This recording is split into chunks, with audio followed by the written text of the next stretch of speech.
welcome here to Wake Up Call with Dan Tortora, on site, on location here down in Arlington, Texas, at the Lowe's Arlington Hotel for the AAC Kickoff with the American Athletic Conference and the AAC Kickoff logo. By the way, I love it here and love seeing this new logo. You can check out, was here and got to see the lay of the land ahead of time, so I got down early on Sunday. That's a whole story within itself, but got down here on Sunday with the event starting today on Monday, July 22nd. Got down here on Sunday, July 21st. I was supposed to get down at 10 a.m., but thanks to all of the things going on in the world of flights right now, and folks, for those of you that think maybe it's not a big deal, maybe there's not a lot going on, the airline industry, thanks to an update of Microsoft and all the stuff that's gone on, it has been a you-know-what show, and it has not been fun. So to everybody that is traveling, to everybody that's out there right now trying to get to your destination, whether you're going to visit family or you're going on vacation, you're going on a cruise, or you're doing something like me where you're coming out and covering an event that you've done for so many years, I just hope for safe travels. I hope that you get there on time or as close to on time as you can, and it's been an interesting road. So I got here at 11 p.m. Central Time, Texas time. I was supposed to get here at 10 a.m. Texas time, got here at 11 p.m. Texas time, so 13 hours later, midnight on the East Coast. I ate my dinner at 2 o'clock in the morning East Coast time, and my luggage didn't make it, so I had to go buy an entire new wardrobe. But thankfully, I always travel with my equipment because, as you know me, when it comes to doing what I love and loving what I do, I'm always going to have my equipment with me and always have a way of doing a broadcast. So nothing's going to stop me by the grace of God, and God has been extremely graceful. I want to thank my awesome driver that I've had down here, Jen. I want to give Jen a big-time shout-out. She drove me to – she didn't have to do any of this stuff, but drove me out to get a new outfit, made sure I got everything I needed, drove me to and from the hotel, and making sure I got food, that I went to get some great food here in the area, that I had drinks for the hotel room, as well as an entire new wardrobe. I had to buy a new suitcase. So a big-time shout-out to Jen. I want to thank you first and foremost before I get started with anything. And a big-time shout-out to the American Athletic Conference, who has been absolutely incredible. Chuck Sullivan. I had so much going on here. Like I said, I got here early. I got the lay of the land, so I shot video. I took pictures before the event even started, but obviously not having my luggage and having to buy a whole new wardrobe and get all these things that we easily forget about, having to go out and do that affected my scheduling, but we were still able to get to half of the American Athletic Conference teams thanks to pre-planning and God being great, and like I say, past Dan taking care of present Dan. So we have plenty coming up here, if you haven't seen it already, with UAB, with East Carolina, with FAU, as well as with Navy, with South Florida, with Tulsa and Rice, and of course Tim Pernetti. My conversation with the new commissioner of the American Athletic Conference is already up there for you. I'm going to be sharing that to you, and we aired our special today with UAB head football coach in his second season with the team, Trent Dilfer. And you're also going to see this week my one-on-one extended conversation with East Carolina ECU Pirates head football coach Mike Houston. You're going to see my specials coming up here as well with FAU head coach Tom Herman, and you'll also hear from FAU Owls offensive lineman Federico Moranjes, who will be joining the broadcast. So those are coming up. You're also going to get this week my one-on-one conversation with Navy midshipman head football coach Brian Newberry. You'll get my conversation with South Florida Bulls head football coach Alex Golish rejoining the show, as well as Tulsa Golden Hurricane head coach Kevin Wilson and Rice head football coach Mike Bloomgren, all going to be on the show. And then, of course, we'll have coverage with the Tulane Green Wave, the Temple Owls, the North Texas Mean Green, the UTSA Roadrunners, as well as the Charlotte 49ers, the Memphis Tigers, and for the first time ever in the American Athletic Conference, the Army Black Knights. So a ton of great stuff coming up here on Wake Up Call with Dan Tortora, and I just want to thank everybody who's been so helpful. I want to thank my mom and my dad who have been incredible. Dad who's taking care of the dog and taking care of the house while I'm gone, and my mom who is doing everything she can to make sure that my luggage gets to me. So shout out to the greatest parents ever, and shout out to just the love and support that we've gotten.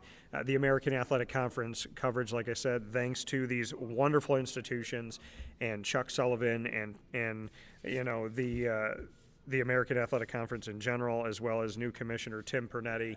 This has been outstanding. And for you sitting at home and at work that are watching, and on vacation that are watching on social media and paying attention to us, Facebook at Wake Up Call DT, X at Call DT, and Instagram at Wake Up Call _DT, everything looks like business as usual, and that is because God is absolutely great. And I cannot thank God enough for his love and support and just the amazing, amazing opportunities that I've had to be around great people. I want to thank the Lowe's Arlington Hotel, who did everything and then some, gave me toiletries when I came in without luggage and got me set up and gave me the necessities of what I need. And the bed is extremely comfortable. The view is amazing. And this Arizona Diamondbacks fan was on site at Globe Life Field. So Texas Rangers, have forgiveness for me. As an impartial broadcaster, I respect you and respect your 2023 World Series championship. And at the same time, I am a card-carrying Arizona Diamondback. And so I got to go over there, got to go to Texas Live and experience that as well. So we've had a great time here in the time that we've spent in the few hours that we've been here in Arlington, Texas. I love being down here at Arlington. Got to shout out my guy Scotty Rogers, who is the Director of Communications for the Goodyear Cotton Bowl Classic. Got to shout out the Dallas Cowboys and that wonderful stadium here in Arlington. Shout out to the Texas Rangers as well. Got to see Choctaw Stadium.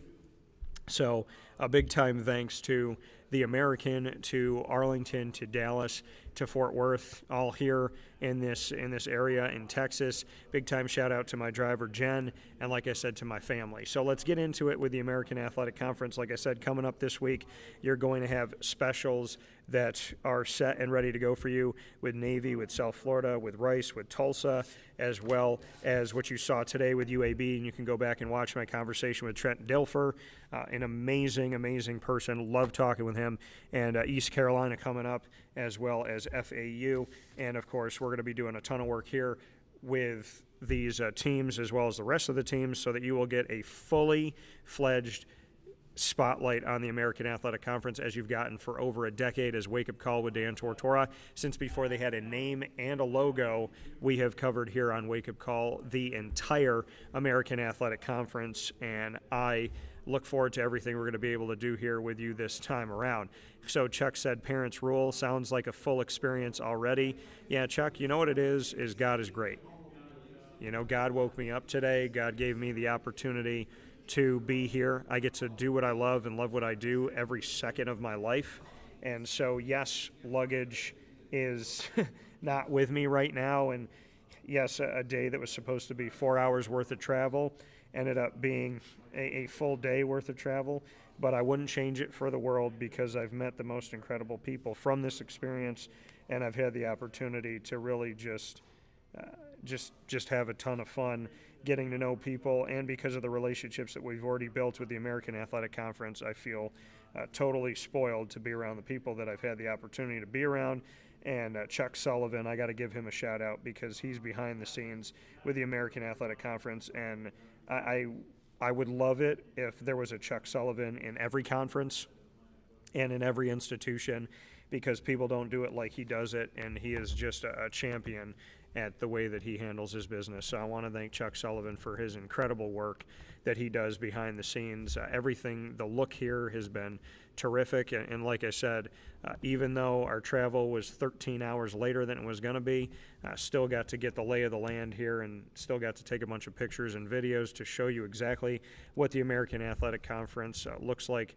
Down here is the renamed and rebranded as the AAC Kickoff. and down here in Arlington, Texas, but in new digs here, instead of being at Texas Live, is now across the street at Lowe's Arlington Hotel, and they have been tremendous. The place is beautiful, and the American Athletic, all of the graphics that they've done, all of the experiences that they have here, including the opportunity to play the the new college football game that we have out here for the 2020s. The fact that college football is back and you can buy this game and play this game is such an awesome tribute to the fans and a tribute to the student athletes. And these student athletes are getting to play games with their team, and they get to play it as themselves, which is really, really cool. And so that's been great. So we're a few hours into this. The main day for interviews is tomorrow, and like I said, we've already covered half the league because of my preparation of these last 2 weeks, and these American athletic institutions being tremendous and helping me to get a lot of these conversations done and already set and ready to go for you, as well as getting to sit in with FAU today and have a great time with Federico Maranjes as well as head coach Tom Herman. So the American continues to impress, and they've put on a great atmosphere here, and I can't wait to see what that's going to look like tomorrow on the main day, as well as getting to see the new commissioner on stage, which is going to be really, really exciting to see Tim Pernetti have his officially official here moment. And so I'm very much looking forward to that with him, and he's been wonderful for me to talk with. And you could go back and watch and listen to our conversation, and I implore you to do that. You can go to youtube.com/wakeupcalldt. You can also go to wakeupcalldt.podbean.com. And just so you all know, there's a lot of ways to get in touch with the broadcast. You can find us on all of these apps: Amazon Music, Audible, iHeartRadio, iTunes and Apple Podcasts, Player FM, Podbean, Podchaser.com, Podvine, Spotify, TuneIn, and YouTube. Search Wake Up Call with Dan Tortora on any one of these outlets, or Wake Up Call DT as one word, and you can see and hear from that conversation with the new commissioner of the American Athletic Conference, Tim Pernetti, and we spoke for almost an hour about a bunch of different things that are affecting the conference and affecting collegiate athletics in general, so you don't want to miss a second of that conversation. And for those of you that are with us here, you know that Wake Up Call is live Monday through Friday from 9 a.m. to 11 a.m. Eastern Time in our normal scheduled broadcasts. And, of course, we are also here with you now in our on-site, on-location broadcast from the AAC Kickoff down in Arlington, Texas. And you can catch all of this with us in our live opportunities on youtube.com and facebook.com, both /wakeupcalldt, and our internet streaming radio worldwide, which is wakeupcalldt.podbean.com. So thank you for being in touch with us with that in so many different ways. So let's get into it here. Like I said, a lot of our specials are going to be airing throughout the week and beyond this week in our coverage of the American Athletic Conference. You're going to get the full effect of 14 member institutions for football. There are 15 members altogether. Wichita State is a member for everything but football, and Army and Navy, of course, were independent for a million years, and Navy came in many years ago to the American Athletic Conference. Now Army is in, and to me that puts Air Force on alert, but Air Force is obviously going strong and doing some great things, but it makes perfect sense that the conference that is called the American is featuring 2 out of 3 of our military institutions now, with Army joining officially for 2024-25 head coach Jeff Monken and his crew, and of course Navy having been here for many years with Ken Niumatalolo and now Brian Newberry, who served as D coordinator under Ken Niumatalolo for many years and is now going into his second season as head coach. And so the Navy midshipmen. And for those of you that don't know, the American Athletic Conference, there's still going to be that 13th game. The Army-Navy game will continue on here, a historic game that is played in week 13, so to speak. And with that week for the Army-Navy game that we always see on CBS and on Paramount Plus now on streaming platforms, they can now play each other twice. That game is not considered a conference game, so they play their conference games now, which are 8 in conference for the American Athletic in their rotation, and then 4 non-conference. But if Navy and Army were to make it to, if they were to be the top 2 teams in the American Athletic Conference, with there being no divisions anymore, they just take their top 2 teams in the standings. If Army and Navy are atop that this year or any year, then they would essentially play each other 2 weeks in a row. They'd play for the AAC championship and the rights to hopefully go to the college football playoff, and then after that they would play in the Army-Navy game. So a little interesting tidbit here with Army and Navy, and I have loved to cover Navy because I have family that served for the United States Naval Academy, including my great-uncle Carmen, who just passed away recently, and my Papa Cavino, who both served in the Navy during World War II. And on the Army side of things, I have plenty of family that served in the United States Army, including my grandfather on the other side, my Pop Miller, and my great-uncle Vincent and my great-uncle Bucky. His name's Frank, but they always called him Buck, and their stories are tremendous. My grandfather fought in the front lines in Germany at 18 years old in World War II, and my great-uncle Vincent was serving in Japan, and my great-uncle Bucky was captured and put into one of the Nazi concentration camps, and a miracle that any of them made it home. And big time, my great-uncle Bucky was in Auschwitz, one of the worst, if not the worst, concentration camp by the Nazis, and he made it back home alive. Chuck said we thank them for their service. Thank you, Chuck. I thank everyone who serves in any effect here. If you're in the reserves, as well as the Marine Corps, the Army, the Navy, and the Air Force, I thank you. My great-uncle Pat, who passed away recently, served in World War II as a member of the United States Air Force. His plane, they had to parachute out of the plane because the plane was injured, so to speak, when they were flying in World War II, and so they had to parachute out. They don't know where the rest of his crew went. Him and the pilot parachuted out, ended up in Luxembourg, and a family hid them there from the Nazis. That family was threatened. Their lives were threatened on a consistent basis by the Nazis, who decided to harbor Americans and harbor people in general. Because of them, my great-uncle Pat is alive, and that pilot, and because of them, generations of my family are alive. If not for my great-uncle Pat, then I don't have my cousin Patrick, I don't have my cousin Suzanne, I don't have my cousin Cindy, and I don't have any of the children that came from that and the children that have come from that. So my great-uncle Pat being alive, and my grandfather and my great-uncle Vincent, my great-uncle Buck, so you look at them, then you look at their kids are my parents' age, and of course my dad. So without my grandfather, there's no dad, there's no me. And so in a lot of cases, my cousins have had kids. So 4 generations, all because by the grace of God, they all made it home. So I thank the Almighty God and the Father, the Son, and the Holy Spirit. Amen. For that love and that helpful watching over and that safe passage of my family to get home. If not for my grandfather's staying alive, there's no me here. So shout out to my entire family, my great uncles and my great aunts and my grandmothers and everybody who has served and continues to serve, including my buddy Mark Walczyk, who is currently serving overseas in our military. So much love to you. Looking at this and looking at what's to come this season in the American Athletic Conference, seeing the schedule change and the fact that they had done in recent history, had done away with divisions and then lost their darlings, lost the Houston Cougars, who had an argument of the college football playoff years ago and won the first ever American Athletic Conference football championship game when they went up against Temple down in Houston, Texas, and hosted that with Greg Ward Jr. I still have that video on my phone of Greg Ward kissing the American Athletic Conference trophy, the first trophy for the football championship ever in the AAC.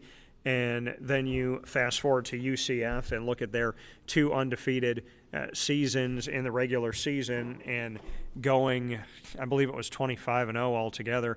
And within all of that, UCF defeating Auburn the year that Auburn was the only team to defeat Alabama and Georgia, and those 2 teams played for a national championship. The only team to beat them, Auburn, was defeated by UCF and we look back at, I would challenge anybody in any sport, not just football, at any level, where you can lose your entire coaching staff of an undefeated season and then go undefeated the next season with an entirely new staff and go to a bowl game and lose by one possession to LSU when you're forced to play a game on the other side of the country because of the disrespect for UCF in the rankings at the end of that season. And then you fast forward to Cincinnati, who had an argument to make the college football playoff, didn't. They played Georgia at the Chick-fil-A Peach Bowl. I was on site on location at the game. It was the first event that I went to during everything that had gone on with COVID. It was the first live on-site event that I was able to go to in that crazy time in our nation and in our world during the pandemic. And I saw that game against Georgia, that team, that Georgia Bulldog team, would go on to win a national championship. And you look at their head coach, you look at a lot of the student athletes that were on that team, barely beat Cincinnati. It took everything in the last two possessions of the game for them to kick a field goal and to get out of there alive against a Cincinnati team that should have been in the college football playoff that year with the Texas A&M Aggies of the SEC, in my opinion. And then Cincinnati gets in the next year, and they were trying to argue that Notre Dame should get in over Cincinnati, even though Cincinnati beat them head-to-head. The easiest way to figure out something is when you look at head-to-head matchups. They beat them head-to-head, and they did it in South Bend, and they were still trying to argue Cincinnati out of it, and they end up going in. I spoke with Nick Saban that year, and first time that we saw a quote-unquote group of six or group of five or group of whatever make it into, it was group of five, make it into the college football playoff. And Cincinnati makes it in there. I spoke with Nick Saban of the Alabama Crimson Tide after that, and he said that there was no doubt whatsoever, having played that Cincinnati team with Luke Fickell as the head coach and those student athletes that almost beat Georgia the year before in the Chick-fil-A Peach Bowl when they got spurned from the college football playoff. He said there's no doubt in his mind that that Cincinnati team deserved to be in the college football playoff. And coming from Nick Saban, that holds a lot of weight. So, when you look at two teams that could have been in the college football playoff and one team that was in the college football playoff, you lose those teams last season to the Big 12.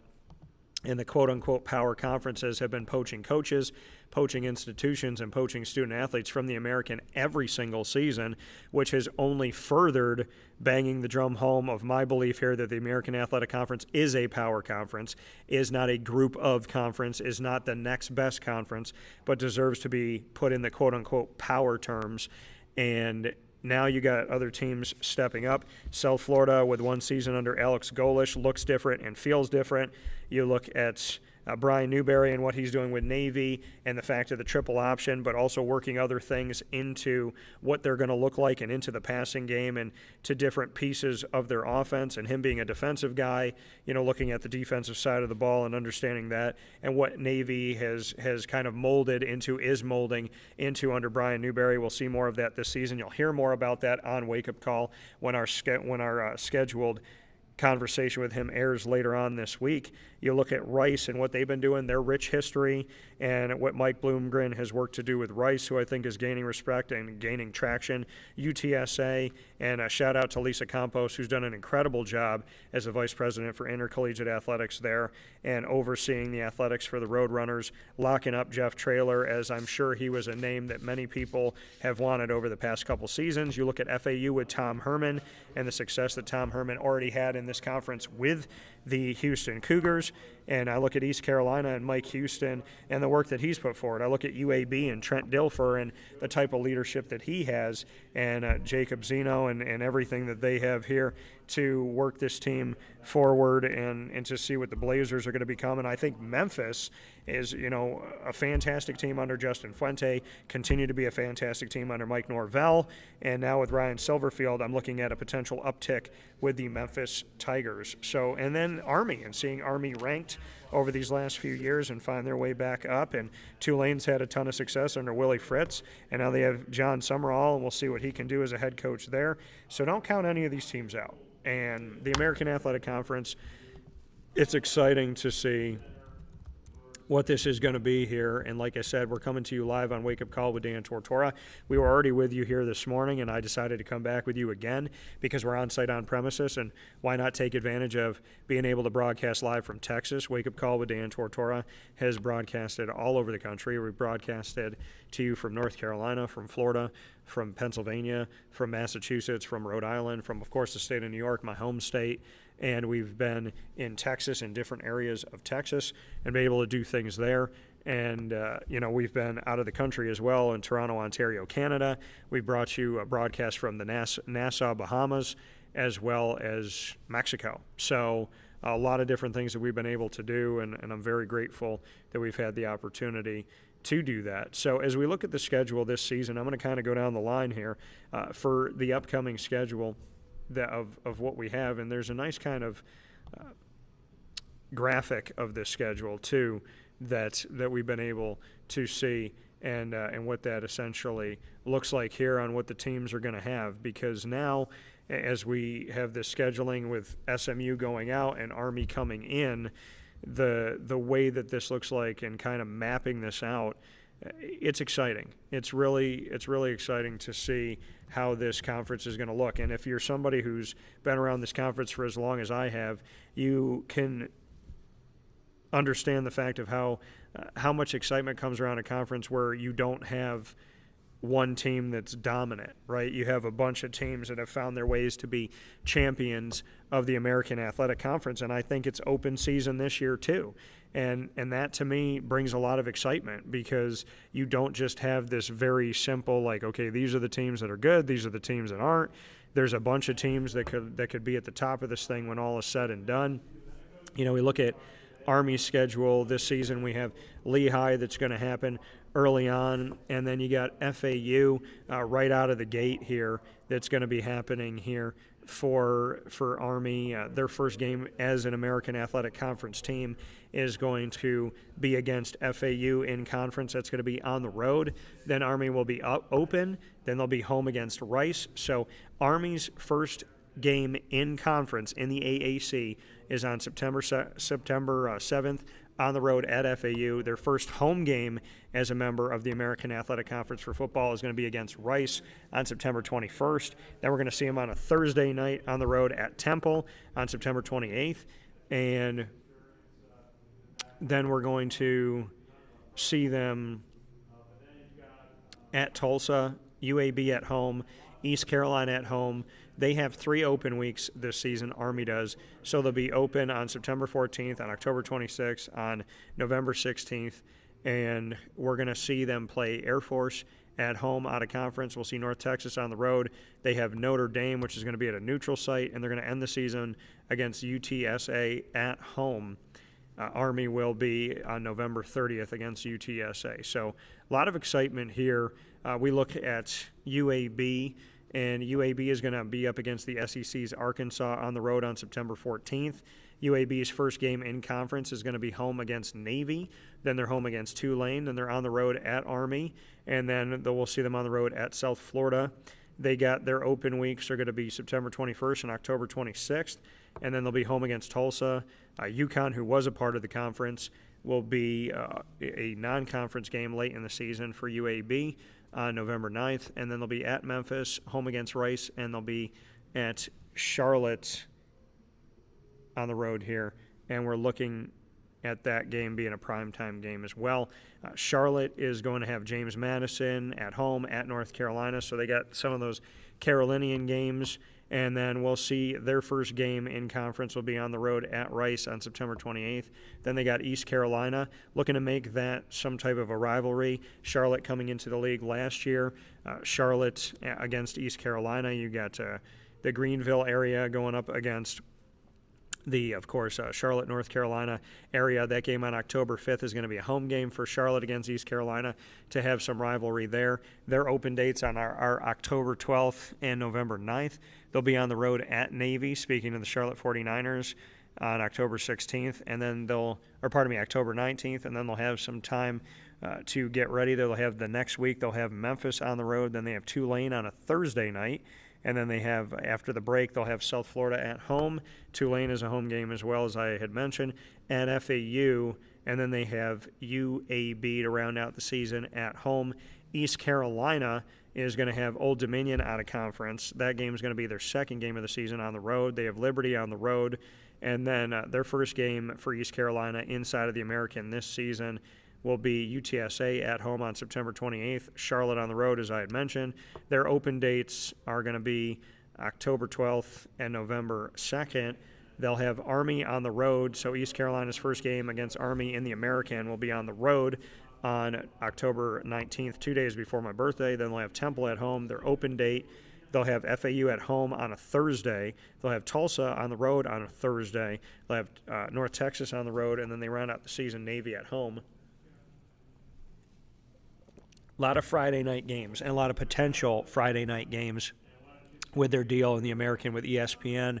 FAU's got an interesting season. They're going to start the season off on the road at Michigan State. Tom Herman, their head coach, obviously has experience of being in the Big Ten. He'll go on the road to the Big Ten to face off against the Spartans, the first game of the season for them on August 31st. Then FAU will be home against Army. Then they have FIU out of conference, but in-state at home. UConn on the road. Wagner they will have at home, and then their first opening is October 5th. Then North Texas will be at home. Then UTSA on the road. Then they'll be open on October 26th. And then FAU's got South Florida in a potential rivalry game. And, you know, Tom Herman's saying we can call it a rivalry game. We don't have to call it a rivalry game, but they're both in South Florida. You got the South Florida Bulls that are in Tampa, and then you have the FAU Owls that are in Boca Raton. I've seen both of them. I have been out to both of those areas. I know Tampa very well in the St. Pete area, and of course I have been down to FAU. I was there for the Boca Raton Bowl, which ironically South Florida was in, against my hometown of Syracuse, New York, the Syracuse Orange. So that was an experience, really good for South Florida, not good for Syracuse. And getting back to FAU's schedule, and we're going through the scheduling for the entire American Athletic Conference as we preview the season from down here in Arlington, Texas at the AAC Kickoff. They have back-to-back primetime games here. They have FAU has South Florida at home on November 2nd on a Friday. And then we'll see them again on a Thursday night the following week. It's a game at East Carolina. And then we look at on the road at Temple, Charlotte at home, and on the road at Tulsa. Memphis is going to start the season off with their out-of-conference games here. 3 of their 4 out-of-conference games will be in their first 4 weeks. And then they have Middle Tennessee State on September 28th. Their first game in conference is going to be at Navy for the Memphis Tigers on September 21st that week. And they're going to face off against Florida State. This is interesting because I made mention of this. Memphis's head coach before Ryan Silverfield was Mike Norvell. I spent 4 years with Mike Norvell when he was with the Memphis Tigers. I was with him all the way up until his last game, the championship game that they had for the Memphis Tigers going up against Cincinnati. They had a bunch of years against a UCF. So seeing the success that Mike Norvell had with the Memphis Tigers, 4 years there, then he went to Florida State and has been at Florida State ever since. I've known him this entire time. Memphis is going to be at Florida State in an AAC ACC game on the road, and that'll be interesting for Memphis to go up against their last head coach before Ryan Silverfield, that being Mike Norvell. And then they have an open date on October 5th. Then they have South Florida on a Friday night on the road, North Texas, Charlotte on the road, UTSA, Rice on a Friday night, UAB. They have 3 games at home in the American the week of November 2nd, November 9th, and November 16th. They have UTSA, they have Rice, they have UAB. The Rice game is supposed to be a Friday night game. And then we see them open date. They got a late open date. Their second one is November 23rd's week. And then they have Tulane on the road on a Thursday night to round it out. Navy's got Bucknell. Navy's got Temple. So their first game in conference is their second week of the season at home. Navy starts at home for those 2 games. They're open the third week of the season. Then they're home again. So Navy's got a great opening to their schedule. Brian Newberry and his team will be home, bye week, home before going, and they're playing the conference early, like I said. Temple in week 2, Memphis in week 4, and then they have UAB on the road, Air Force on the road, which is a military institution out of conference. Then they're open the week of October 12th, Charlotte at home. Then they have their Notre Dame game, neutral ground, on October 26th. And the cool thing about the conference is because Army and Navy play Notre Dame, now you have these huge Notre Dame games not just happening with the Navy midshipmen, but also happening with the Army Black Knights, which only helps out the exposure of the conference. And then we'll have Navy on the road at Rice, at South Florida back-to-back weeks, Tulane at home. They have an open date the second to last week of the season, just like Memphis does. And then they'll have East Carolina on the road, potentially on a Friday night. And then we have North Texas is going to be on the road. Their games, their first 4 weeks, typical of teams, North Texas, Mean Green, first 4 weeks are all going to be non-conference. That's how it is in a lot of cases, but as you've seen with other teams, Navy's got theirs kind of throughout, Army has theirs throughout, and some of these other teams as well, because they were maybe going to play Army in a non-conference game, and then when Army joined the conference, that becomes a conference game, so then they go look for another one with teams bringing in the Yukon Huskies in certain cases, because Yukon is one of the only teams that's independent now. It's Notre Dame Fighting Irish and the Yukon Huskies. The UMass Minutemen, they have jumped into a conference. The Liberty Flames have jumped into a conference. New Mexico State, they've jumped in as well, so it's really just Notre Dame and Yukon now. So with Army coming into the AAC, some of these teams that were playing Army had to go find another, and Yukon being someone who obliged in different instances here. So the North Texas Mean Green, they will have at South Alabama, Stephen F. Austin at home, at Texas Tech on the road, and then Wyoming, their first game in the conference will be Tulsa at home the week of September 28th. Then they have their open date October 5th. Then they're at FAU, at Memphis, Tulane at home, open again on November 2nd, Army at home, UTSA on the road on a Friday night, East Carolina, and they'll end the season on the road at Temple. Rice, who has their logo now with the R in the state of Texas behind them, those of you that know where Rice is, and obviously the Houston Cougars played in Houston, Rice, the Owls, also play in Houston. So when the conference lost Houston, they didn't lose the city of Houston as they gained the Rice Owls, who are up and coming here after, like I said, having a rich history when it comes to college football. Look it up. They did some great things. Their record against Alabama, Crimson Tide, I believe, is 3-0. And you'll hear Mike Bloomgren when he's on my show later on this week, my one-on-one sit-down conversation with the head coach of the Rice Owls. Mike Bloomgren and I get into the history of Rice and so much more, so you really get to know who the Owls are as they work to come back up the ranks here in their current chapter of life in college football. They have Sam Houston and Texas Southern at home, and they have Houston on the road. So Rice is playing Houston. The team that came in and the team that left, both from the city of Houston, will face off against each other in the city of Houston, Rice at Houston, and that's going to be the week of September 14th. Rice will be at Army. And so their first game in conference is at Army, which is unique here. First in-conference game is against the newest conference edition, that being Army. Then there's Charlotte at home. And so the first home game for Rice inside of the AAC will be Charlotte. Then they're open the week of October 5th. UTSA at home, at Tulane, at UConn. And then they'll be home against Navy. Memphis will be on a Friday night on the road. Then they're open on November 16th, speaking of Rice. And then we'll see them at UAB and South Florida at home, which could be a primetime game. And then to go to South Florida, they got Bethune-Cookman in the state of Florida. They'll be on the road at Alabama. Keep in mind the Crimson Tide scored less than 20 points last year in South Florida, facing off against South Florida at Raymond James Stadium, a stadium that they've called home, as well as the Tampa Bay Bucks. The big news for the South Florida Bulls and Alex Golish is they're getting, for the first time ever, an on-site stadium. Is going to be happening on campus, and we're hoping to see that here very soon. But this season, they're still at Raymond James Stadium. They almost defeated Alabama at home. Now they're going to go on the road to face the Crimson Tide, who no longer have Nick Saban as their leader. Kalen DeBoer, who came from Washington and helped them get to the college football playoff with an undefeated record. He is now the head coach of Alabama. So we'll see what Alex Golish and the team can do on the road against Kalen DeBoer, who will just be a couple weeks into being a head coach at Alabama after serving at Washington. Then we'll see at Southern Miss out of conference for the South Florida Bulls. And then they'll have Miami, which will be a game at home. So Bethune-Cookman and Miami, two out-of-conference games, both in the state of Florida. For South Florida, their first conference game will be at Tulane the week of September 28th. and then we'll see South Florida in an open date in the beginning of October, October 5th, and then they'll be at home for a Friday night game against Memphis. Then they have UAB at home, then they're open again. So their open dates here are very close to each other, just like FAU, South Florida. Both of these Florida-based teams, the only Florida-based teams in the American Athletic Conference, have their open dates on October 5th that week and the week of October 26th. So they are going to have both of their bye weeks within the month of October, which is unique here for the conference. And then South Florida will be back at it at FAU, as I mentioned before, on a Friday night. Then they have Navy at home, at Charlotte, Tulsa at home, and then at Rice, which could be a primetime game.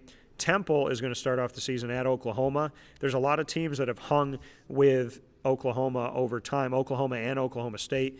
We've seen Tulane and Tulsa hang with those teams here. When we talk about Oklahoma and Oklahoma State, we have seen with the Big 12, and now Oklahoma is going to be in their first season in the SEC. But Tulane's hung tough, Tulsa's hung tough, but not coming away with victories. We'll see how Stan Drayton and the Temple Owls can do at Oklahoma to face off against them on August 31st to start the season on the road against the Sooners. Then they'll be at Navy, so Temple's going to play their first game in conference in just the second week of the season, the week of September 7th. The Temple Owls and the Navy Midshipmen met within the American Athletic Conference history in a championship game. As I've told you, the American Athletic Conference every single year has a different champion, right? I mean, that's what's typical of this conference since its institution over a decade ago. And in their first season, they didn't have a championship game. But since that moment when Temple faced off against Houston at Houston, Temple's also faced off against Navy, and it's been really exciting to see what they can do. So don't count the Temple Owls out, as they played for multiple championship opportunities in the American. They'll have Coastal Carolina in their first home game of the season, non-conference, the week of September 14th. They have Utah State at home. They have Army at home on a Thursday night. So Temple's going to start off 2 games on the road. Then they have 3 games at home. And one of those games is conference here. The interesting thing about Temple is their first 2 conference games of the 2024-25 season. Their first 2 conference games are against the 2 military institutions, and first against Army in conference. So their first road game in the American this season at Navy, their first home game, Army on a Thursday night at home. Then they're at UConn. Their bye weeks are within a 4-week span.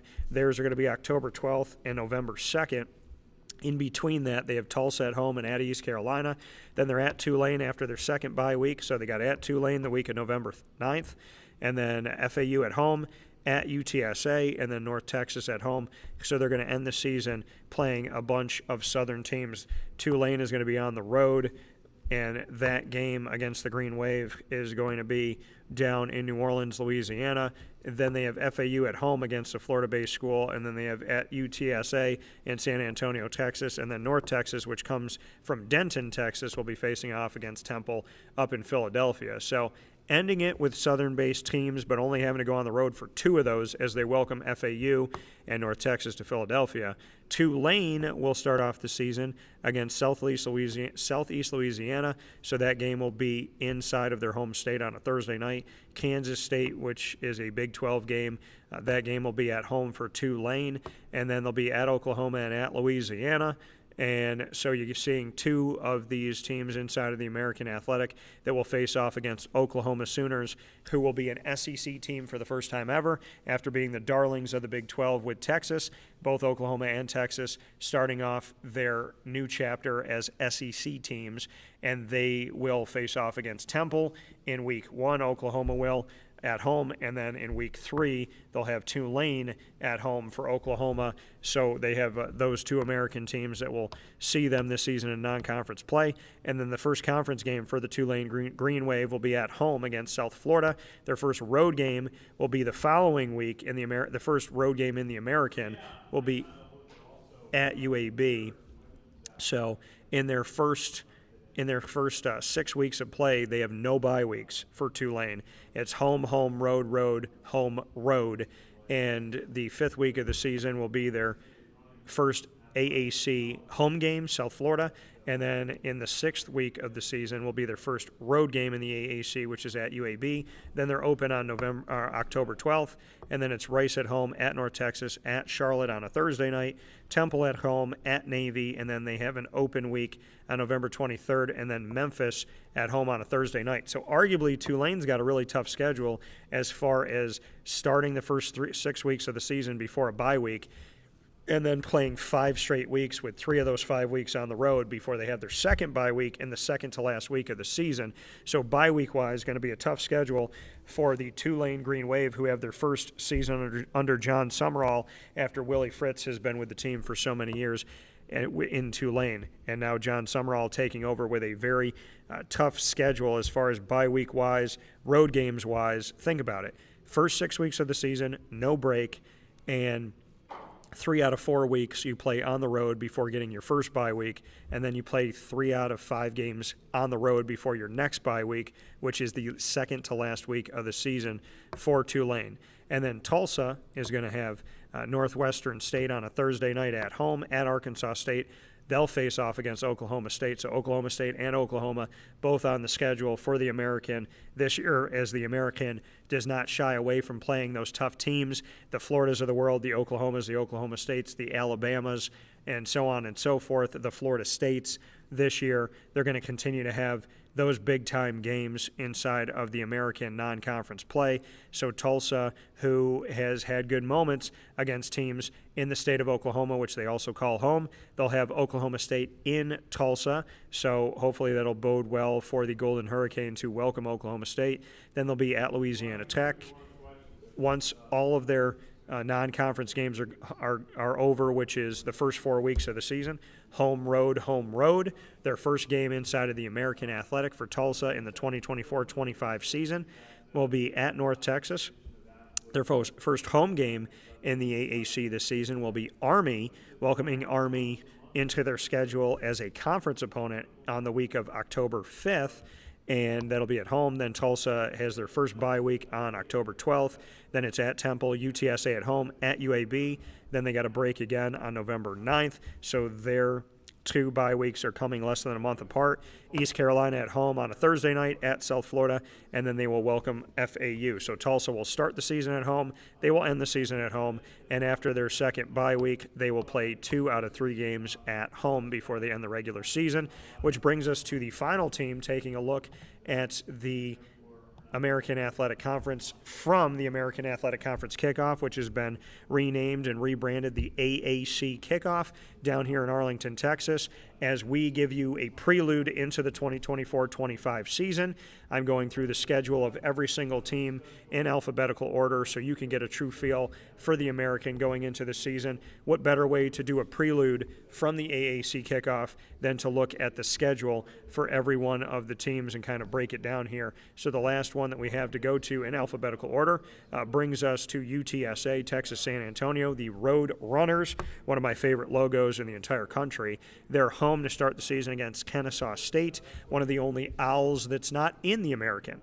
And a little-known fact, I shouldn't say a little-known fact to some people, but some of you are paying attention to this.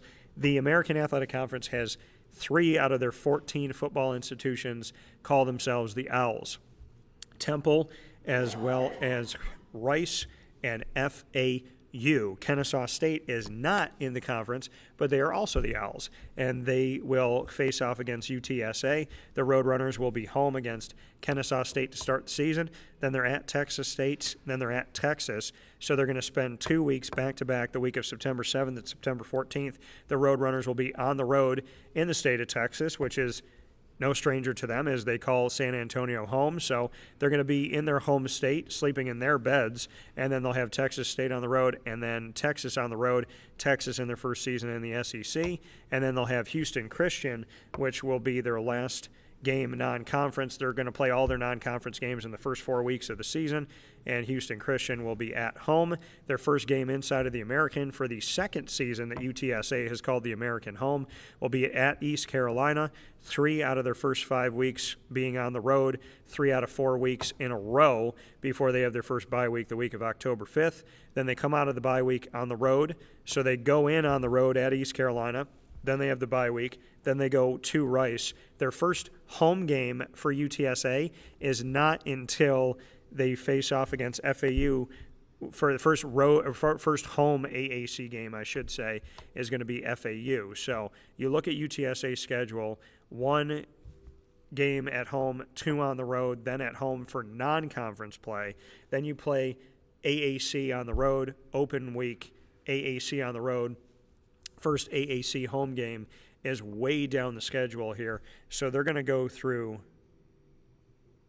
7 weeks before they have a home game in the AAC. The 8th week of the college football season is when UTSA will have their first AAC home game, which means they're going to have a bunch of those. FAU's at home, Tulsa's on the road, then Memphis is at home. Their second bye week is going to be on November 9th week after having October 5th week, so they got more than a month in between. Then they have North Texas at home on a Friday. Temple could be a Friday at home. And then we look at Army to round out the season for UTSA. So UTSA, a very interesting schedule. First 4 weeks, non-conference play, and then your first conference game is at East Carolina. Then you got a bye week. Then you're at Rice.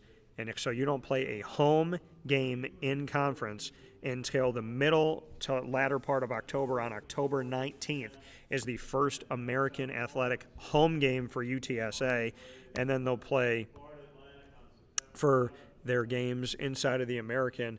They'll, like I said, they'll have FAU at home, then at Tulsa on the road, then Memphis at home, then an open week, then North Texas and Temple at home. So 4 out of 5 games will be at home for UTSA. That waits forever to get a home game in conference, but later on in the season, hopefully they found their traction, and they'll have FAU at home, at Tulsa, Memphis at home, open week, North Texas at home, Temple at home, before they have to end their regular season at Army. So that's a look at the entire conference inside of the American Athletic Conference as far as scheduling goes and what we're looking at for these teams as we welcome Army with SMU leaving. And this morning on Wake Up Call with Dan Tortora, you got to hear from SMU Mustangs head football coach who's spending his first season in the ACC, the Atlantic Coast Conference, that being Rhett Lashley. The Mustangs, who have been in the American Athletic for many years, are now spending their first season in the ACC, and so they're out in Charlotte, North Carolina, but you got to hear from Rhett Lashley here on the show. We'll have plenty coming up here with you. Like I said, expect conversations this week on Wake Up Call with Navy midshipman head football coach Brian Newberry, South Florida Bulls head football coach Alex Golish, Tulsa Golden Hurricane head football coach Kevin Wilson, Rice Owls head football coach Mike Bloomgren. You're also going to hear from FAU Owls head football coach Tom Herman, and offensive lineman Federico Moranjes will be joining the show. And UAB head football coach for the Blazers, Trent Dilfer. You saw that this morning. You can go back and watch it on YouTube and Facebook, both .com/wakeupcalldt. Make sure to follow and subscribe while you're there. And you're also going to get a one-on-one conversation this week with ECU Pirates head football coach Mike Houston. We'll also be talking with Army, Charlotte, Memphis, as well as Tulane, North Texas, Temple, and UTSA. And our lengthy conversation with the new commissioner of the American Athletic, Tim Pernetti, is up on all of our channels. And as I said before at the beginning of the show, you could find my conversation with Tim Pernetti by going to youtube.com/wakeupcalldt. Click subscribe, hit the notification bell.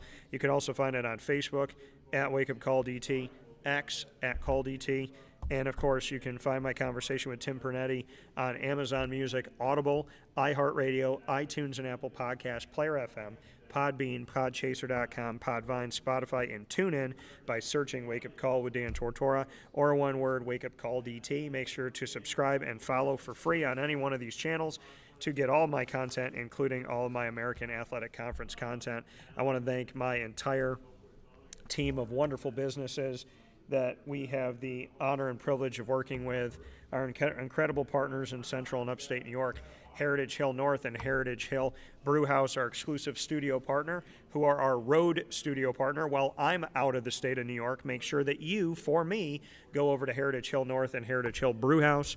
Heritage Hill North on 628 South Main Street in North Syracuse, New York, right by the Syracuse Hancock International Airport. And if you're like me, waiting hours potentially to take your flight, well, you can spend that time at Heritage Hill North and be in good company. The Brewhouse is out on Palladino Farms on 3149 Suite Road in Pompey, New York. And if you're spending time inside of the Syracuse Hancock International Airport, you can go to Palladino Farms, which is right there on the Delta side of things in our airport in Syracuse. Carvel DeWitt, the Wildcat Sports Pub, as well as Canine Camp Dog Daycare, Chick-fil-A Cicero, and Chick-fil-A Clay, Canine Campground Dog Boarding, Avicoli's, Ma and Pa's, the snack capital of the world, on 201 7th North Street in Liverpool, New York, Brian's Landing, Mother's Cupboard, GG Cards and Brakes, Great Lakes Honda City, Pizza Man, Servomation Refreshments, and we are, of course, the exclusive multimedia marketing partner of your Lemoyne College Dolphins, Bryan and Stratton College Bobcats of Syracuse, and the Binghamton University Bearcats. You can find out more information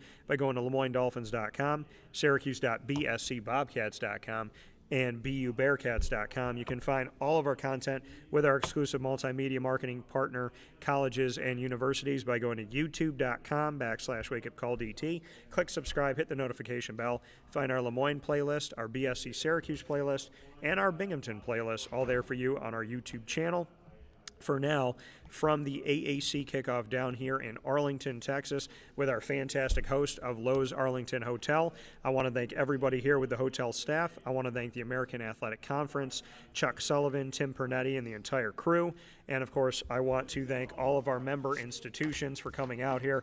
A big-time thanks to the UAB Blazers, the East Carolina Pirates, the Army Black Knights in their first season in the conference. Big-time shout-out and a thanks, and I feel very personally excited about talking with Army, with that history of my family in the United States Army. And, of course, the FAU Owls, want to thank them, the Charlotte 49ers, the Memphis Tigers, the Navy Midshipmen, the South Florida Bulls, the Tulane Green Wave, the North Texas Mean Green, the Temple Owls, the Tulsa Golden Hurricane, the Rice Owls, the UTSA Roadrunners, and, like I said, the American Athletic Conference in and of itself. Today on Wake Up Call with Dan Tortora, we gave you a rundown of each team's schedule on the road, at home, their bye weeks, as well as Army's first schedule in the American, what these schedules look like for each of the institutions, what it looks like in the AAC at home, what it looks like in the AAC on the road, and, of course, without divisions, the top two teams are going to play in the AAC Championship, and the AAC Championship is played at the home of the highest team in the American Athletic Conference. So at the end of the season, whoever is at the top of the conference will host. The second team will play in the championship on the road. That will determine the champion. And in an expanded college football playoff that now will have 12 teams in the 5+7 rule, which is the 5 highest-ranked conference champions will have automatic bids of the 12 teams that get into the college football playoff. The 5 highest-ranked conference champions, which means, for example, if the SEC, the Big Ten, the Big 12, and the ACC, and the American, if their conference champions are the highest-ranked teams there, then they're all going to get a bye. And then after that, it's 7 at large. That's the +7. So the American Athletic Conference looking to be a mainstay in the college football playoff here as we expand from 4 teams to 12 with 5 automatic bids and 7 at-large bids, and excited about seeing what that is going to become here inside of the American Athletic Conference. And there was something noteworthy here that came to us today. And before I wrap up Wake Up Call on-site on location in Arlington, Texas at the AAC Kickoff in the Travel Heritage Hill Studios, I want to speak with you on some information that we have learning about the college football playoff. So just some information here about the format and what's coming up here with the college football playoff. So they actually sent something up here to us, and it says the 12 participating teams will be the 5 conference champions ranked highest by the College Football Playoff Selection Committee, which I told you, plus the next 7 highest ranked teams. That's the 5+7 rule. It was 6+6, but the Pac-12 is no longer the Pac-12, which made it the 5+7. They could have made it 6+6, which would have been more fair. Then the American Athletic Conference would have a shot, as well as the Sun Belt, the MAC, the Mountain West, and Conference USA. But because they've changed it here, now only one of those schools we're looking at being. Now, the 5 highest ranked conference champions could be different here. It could be the Sun Belt and the American. Like, for argument's sake, it could be any of the 9 FBS and the FBS conferences in Division 1A football. But let's be real, the Big 12, the Big 10, the SEC, and the ACC, they're going to get the lion's share, which leaves only one of those. Even though it's written the 5+7, the 5 highest ranked conference champions plus 7 at large, the reality is 4 of those 5, 99.9% of the time, the way that the College Football Playoff Selection Committee has voted is they're going to take care of the SEC, they're going to take care of the Big 10, they're going to take care of the ACC and the Big 12, and then they're going to have the American, the MAC, Conference USA, the Mountain West, and the Sun Belt fight for that last spot with Notre Dame, and we'll see what comes up from there. The ranking of the teams will continue to be done by a selection committee. The 4 highest-ranked conference champions will be seeded 1 through 4, and they will receive a first-round bye. The 5th conference champion will be seeded where it was ranked, or at number 12 if it's outside the top 12 rankings. Non-conference champions ranked in the top 4 will be seeded beginning at number 5. Because of this, the seeding 1 through 12 could look different than the final ranking. So this is the issue here of the lack of fairness. Is expanding to 12 is great, taking the 5 highest ranked is great as well, but it could still screw over the American or the Sun Belt or the MAC or the Mountain West or Conference USA, because as you look at this again, the 4 highest ranked are going to get byes. They're automatically out of the first round into the quarters.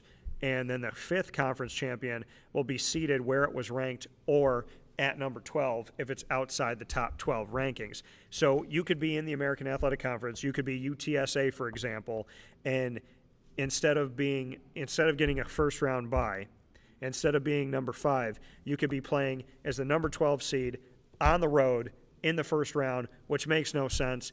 But it's kind of like the College Football Playoff Selection Committee telling the quote-unquote group of 5, just be happy that you have a chance, as opposed to actually respecting them. So as much as I agree with the expansion, I don't agree with the fact that you're not going to give the quote-unquote group of 5 a first-round bye, and they could be the number 12. So they could end up playing the entire College Football Playoff bracket on the road, which is outrageously unfair to them. The 8 teams seeded 5 through 12 will play in a first round, with the higher seeds hosting the lower seeds either on campus or at other sites designated by the highest seed institution.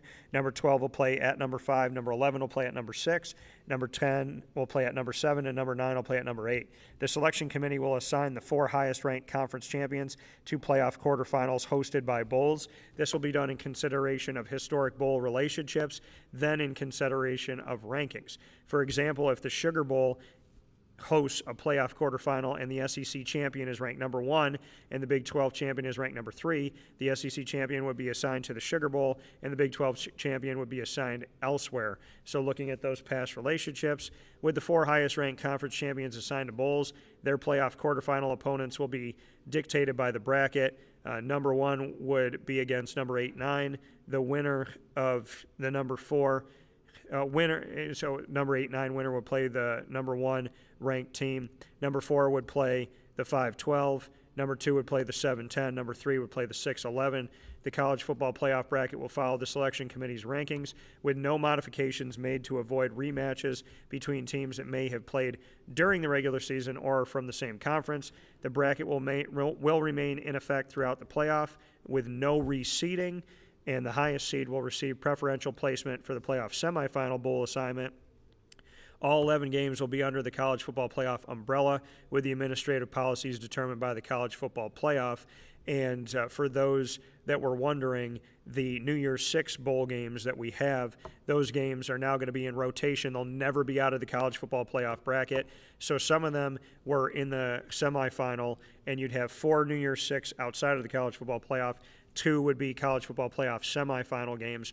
Now, because of the expanded playoff, we're going to see all 6 of the New Year's 6 bowl games within the college football playoff at all times. They will be rotating as the 4 quarterfinal games, and then we'll look at the semifinal games. So they're either going to be in the quarters or they're going to be in the semis. But now we're going to see those games taken care of within the college football playoff at all times. And so those New Year's 6 bowl games, as designated here, as we've seen through history, the Rose Bowl, the Orange Bowl, the Sugar Bowl, the Cotton Bowl, the Peach Bowl, and the Fiesta Bowl will not run outside of the college football playoff anymore. So that's great for them, and it's great opportunities. So they're not going to be New Year's Six outside of the semi and then in the semi. They're going to be quarter, then a semi, but they'll always be on the road to the national champion, which brings a lot of excitement and brings more weight to these bowl games if they even needed it, with people, even the average fan, knowing the name Rose, Orange, Sugar, Cotton, Peach, and Fiesta. So that'll bring more to those bowl games, and of course the other bowl games are going to be outside of this, and as they've been, they're going to stay outside of the college football playoff. The bowl season will continue to run outside of the college football playoff, and if you have a record of at least 6-6, you will be able to qualify with a 500 record to play in a bowl game. And if they run out of space, sometimes they take a 5-7 team, and there was a year where they took a 4-8 team, which was absolutely ridiculous, but that's what it looks like in the grand scheme of things. This year, the first round, like we talked about, they're going to play on campus or at a designated spot of the higher seed.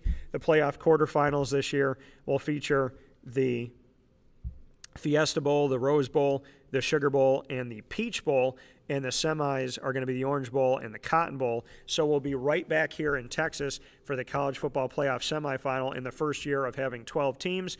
The Goodyear Cotton Bowl Classic will be hosting the semifinal, one of two semifinal games, and that'll be happening right here in Arlington, literally right down the road from where we are at Lowe's Arlington Hotel for the AAC Kickoff. For now, from Wake Up Call with Dan Tortora on the road, on location at Lowe's Arlington Hotel at the AAC Kickoff. We brought you our show during our normal broadcasted time this morning, and then I decided to do some bonus work tonight because why the heck not? I got the AAC behind me, I got this awesome backdrop, and the opportunity to live my dreams every day, so why not do that? Adam Lemarice, as well as Chris Heidel, saying hello from Charlotte in the ACC Kickoff. I will be at the ACC Kickoff for a portion of it as I'm pulling double duty. The American and the ACC used to be on different weeks, sometimes a week apart, sometimes 2 weeks apart, and then the American was Monday, Tuesday, the ACC was Wednesday, Thursday, but now with the ACC expanding, they're Monday through Thursday, with the Americans still being Monday, Tuesday. So I would love it if the AAC and the ACC would coordinate next year and thereafter to be on separate weeks so that I can be there for the entirety of both. But this was the best way for me to do it, is give the American 2 days, give the ACC 2 days, to be fair to all involved. You know I cover all 31 teams within this. And so in the ACC, I've covered 14 for many years, and now with the institutions of the Stanford Cardinal, as well as the California Golden Bears and the SMU Mustangs, who I've covered in the American for so long, I will continue to cover all the schools in the ACC, the 14 I have covered, plus the SMU relationship that I've had of many years, and now beginning a relationship with the Stanford Cardinal, which started with Corey Etzel and will continue, and with the Cal Golden Bears, which is starting up, and of course in the American Athletic Conference, the relationships here with all of their member institutions, with the addition of Army, so the 14 plus the 17 giving you 31 bare minimum that I cover between these two conferences. Then you add in my coverage of college football and collegiate athletics as a whole, and when you look at 32 Division I conferences, I've also covered Division II, Division III, as well as the NJCAA for JUCO and the USCAA with Bryan and Stratton College of Syracuse. So on Wake Up Call with Dan Tortora, you've seen NCAA Division I, II, and III, NJCAA, and USCAA, because I believe everyone has a story to tell, and we are not a place where we discriminate. We find a way to bring it all in and appreciate all of these institutions. So very excited for everything we're doing here in Arlington, Texas, and by the grace of God, I will be in Charlotte, North Carolina, hopefully with travel going a little bit easier than it started off, but I can't complain. I got down here a day early, albeit 13 hours later. It was still a day early, and I'm not going to complain about that. I'm not going to complain about my luggage being lost because I thankfully had the money to buy new stuff and to set myself up here, and the American treats me like a king every single time that I'm down here, and I'll say a prince because the King of Kings. There's only one king in my world, and that's Jesus Christ himself. So shout out to the real king. Big thanks to God, the Father, Son, and Holy Spirit for,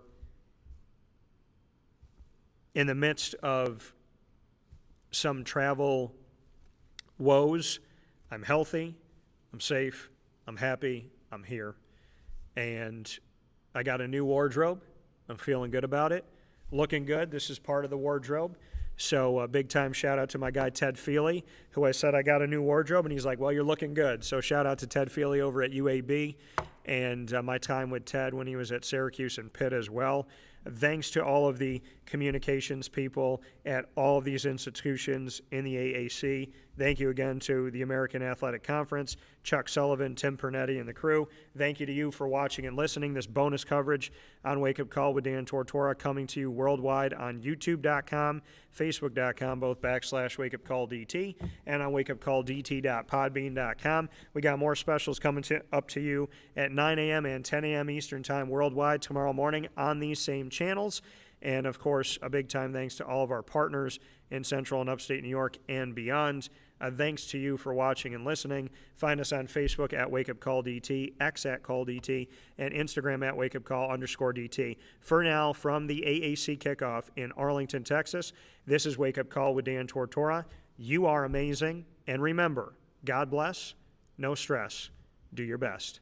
We'll talk with, and if those words aren't truer than what I just experienced, God has blessed me. I still got here on time. I still got here early. No stress.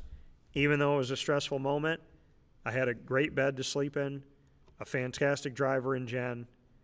Kohl's provided the clothes that I needed, so shout out to Kohl's.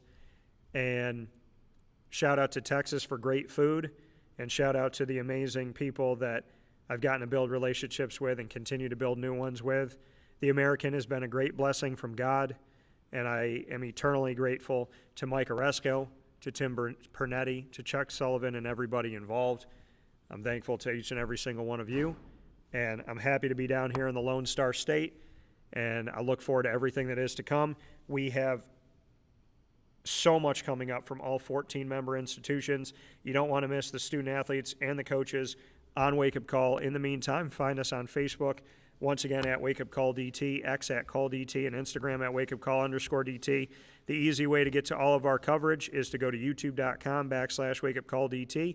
Click subscribe, hit the notification bell, and we have our AAC playlist right there for you. And we'll have much coming up tomorrow morning, and of course, plenty to come from a full day of interviews that will happen tomorrow here at Lowe's Arlington Hotel in Arlington, Texas, home of the AAC Kickoff. God bless, no stress. Do your best. We'll talk with you soon. And